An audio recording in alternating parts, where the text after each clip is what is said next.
पहिलो कुरा त कम्पनी रजिस्टर गर्नमै दिक्कत छ नेपालमा, हैन? कुनै पनि व्यक्ति कम्पनी ऐन अथवा कानुन नजानेको व्यक्ति कम्पनी दर्ता गर्न गयो भने त्यहीँनिर रुमलिने ठाउँ छ, हैन? त्यो चिज चाहिँ सुरुमा समाधान गर्नुपर्यो। कम्पनी दर्ता गर्दा कुनै पनि प्रक्रियाबाट झन्झट हुनु भएन, त्यसलाई डिजिटलाइज गर्नुपर्यो।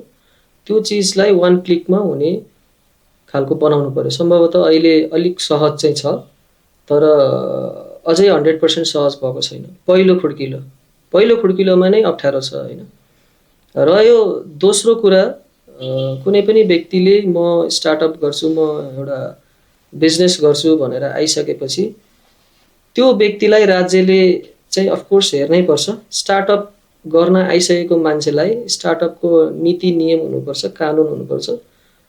बिजनेस गरिराखेको व्यक्ति र म बिजनेस गर्न नयाँ छु भने त्यो बिचमा भिन्नता चाहिँ अवश्य हुनुपर्छ र सरकारले त्यसलाई हेर्नु पनि पर्छ। स्टार्टअपलाई स्टार्टअप योजनाहरू, करमा छुटहरूदेखि लिएर त्यसलाई सहजता कसरी दिने, नयाँ इनोभेटिभ कुराहरू लिएर आउँछन्, हैन? यङस्टरहरू, यङ मान्छेहरूले त्यो चिजहरूलाई चाहिँ कसरी सहज तरिकाले व्यवस्थापन गरेर त्यसलाई एक्जिक्युट गर्नतिर सरकारले चाहिँ सहयोग पुर्याउनुपर्छ। सरकारले अहिलेसम्म झन्झटिलो नै बनाएको थियो विगतमा। अब चाहिँ केही सहज गर्छ भन्ने आशा चाहिँ धेरैलाई छ। कम्पनी दर्तादेखि नै झन्झटिलो छ। कम्पनी दर्ता प्रक्रिया सुरु भएदेखि तपाईँले वार्षिक कर तिरिन्जेलसम्म एक खालको झन्झट चाहिँ महसुस गर्नुहुन्छ।